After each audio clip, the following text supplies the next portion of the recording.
Hi guys, this is part two of Foundation series on Road to Self-Government. So let's begin. We talked about how Europeans settled in North America. Let's talk about specifically the English colonies. And there they are. We can break these colonies into regions. New England, up here, middle colonies in this brown color, and this weird looking green color. It's going to be our southern colonies. Let's talk about how they're different.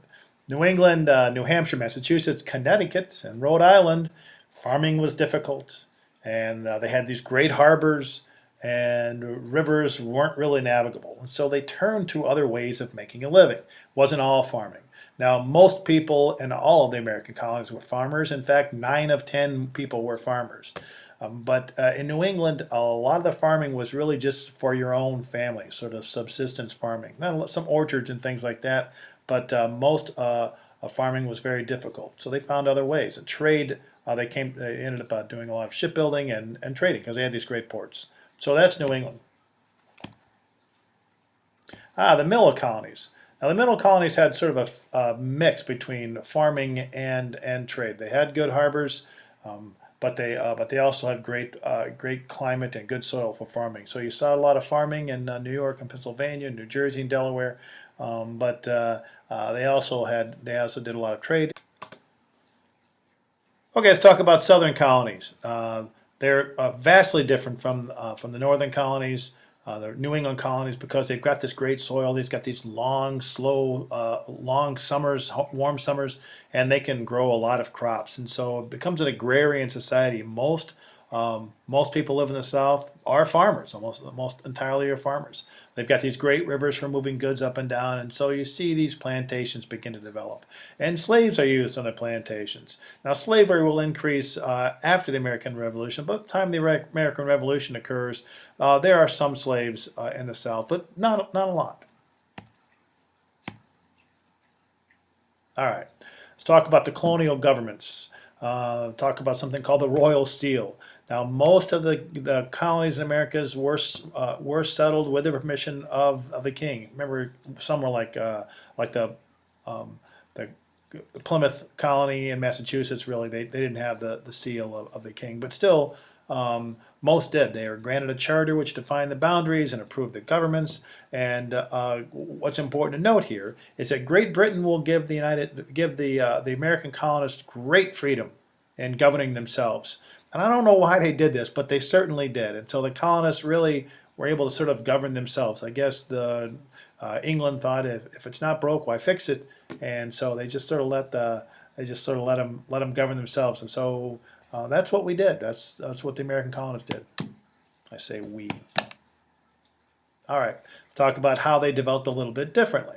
So these roots of democracy, they each, because there's different areas of the American colonies, they sort of developed their own different. But they had some things that were alike, and a lot of those things that were alike was that they had elected officials. They had what we call a representative form of government, and they would have town meetings and they'd elect people. A lot of these town meetings were in churches or city halls, but overall, most colonies had a form of democratic government.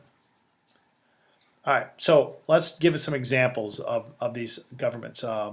Let's take Massachusetts. Massachusetts, founded by the Puritans, and so we know they were very religious people. A lot of their laws are based on religious ideas, and we can still see that influenced in our country today. If you look on our currency, it says "In God We Trust" on there, and that's probably still a influence from the Puritans. And the Pennsylvanians were founded by Quakers, and the Quakers, although very religious people, were also very tolerant of other religions, and so they allowed for freedom of religion in Pennsylvania, and that's found in our own government today. It's part of the First Amendment, Bill of Rights, our own government, which has freedom of religion built right in.